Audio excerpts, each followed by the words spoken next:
பார்க்க முடியாத அளவுக்கு சௌக்கியத்தை மேல மேல மேல மேல கொடுத்துட்டே இருப்பானாம் பகவான்.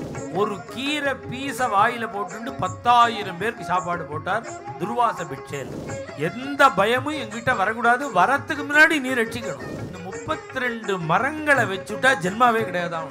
பிரார்த்தனை பண்றமே தவிர அதுக்கு இடைஞ்சல்கள் நிறைய இருக்கு.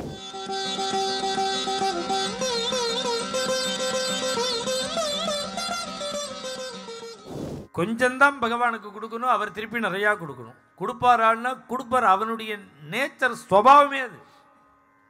ஔதாரியம்னு உதார குணம் அவனுடைய ஸ்வபாவம். நமக்கு அப்படி கிடையாது.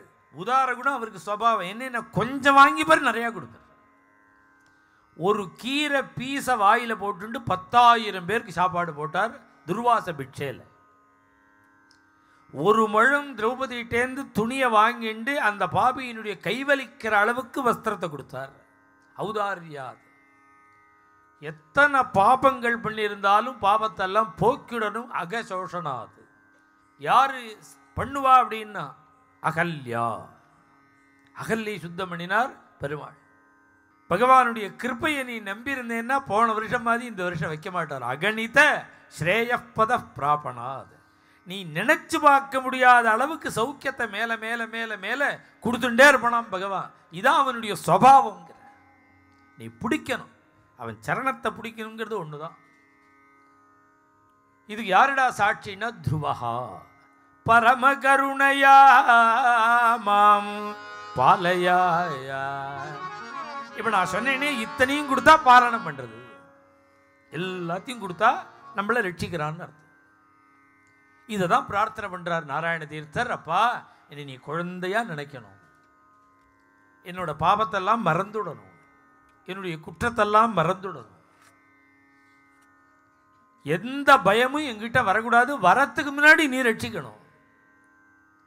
கஷ்டமே நான் கனவுல கூட பார்க்கக்கூடாது. எங்கிட்டேந்து யதாசக்தி கொஞ்சம் தான் கொடுப்பேன், நீ சமர்த்தியா திருப்பி தரணும்.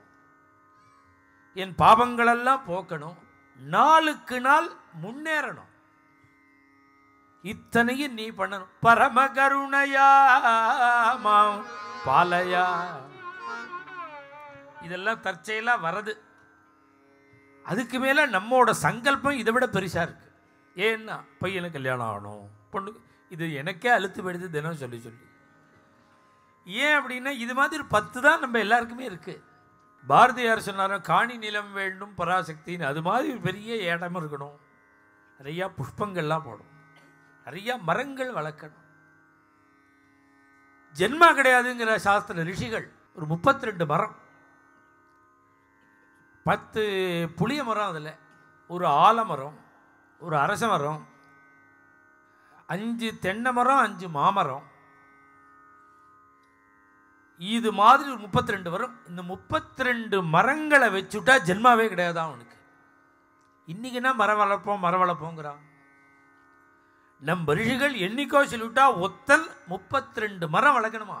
பாரதியார் சொல்றார், அவ்வளவு ஜனசமிருத்தி இருக்கணும், புஷ்பம் இருக்கணும், பழங்கள் இருக்கணும், விசாலமான வீடு இருக்கணும், பூமி இருக்கணும். அது மாதிரி ஜென்மா முழுக்க வாடகை வீட்டிலேயே இருந்துடக்கூடாது, சொந்த கிரகம் இருக்கணும், விசாலமா இருக்கு, நல்ல காத்தோட்டமா இருக்கணும். பக்த மனோரதம் புரையா. நான் சொன்ன உடனே ஆசையா இருக்கணும். இந்த தரங்கத்தை தினம் பாடுங்க, பகவான் கொடுப்பார். இதெல்லாம் பிரார்த்தனை பண்ணி பாடினா கொடுப்பார் அவர். என்னென்ன அபிலாஷைகள் மனசுல இருக்கோ எல்லாத்தையும் நினைச்சுக்க வேண்டிய தரங்கம், நினைச்சுன்னு பாட வேண்டிய தரங்கம். பரிபந்தி கணமிக வாரயா அனுகூல்யஸ்ய சங்கல்பா பிராதிகூல்யஸ்ய வர்ஜனம். எதுக்குமே பிரார்த்தனை பண்றமே தவிர அதுக்கு இடைஞ்சல்கள் நிறைய இருக்கு, இடையூறுகள் இருக்கு. எங்க அப்பா ரொம்ப கவலைப்படுவார். இது மாதிரி பெரிய பெரிய காரியங்களா ஆரம்பிச்சு பண்ணும்போது எங்க அப்பாவுக்கு தூக்கமே வராது, கவலைப்பட்டுட்டே இருக்கும். ஏன்னா இடைஞ்சல் வருமே, பெரிய காரியம் வந்தா இடைஞ்சல் வரும். மேலும் இது போன்ற சிறப்பான நிகழ்ச்சிகளை காண இப்போவே லைக் பண்ணுங்க, ஷேர் பண்ணுங்க, மறக்காம சப்ஸ்கிரைப் பண்ணுங்க.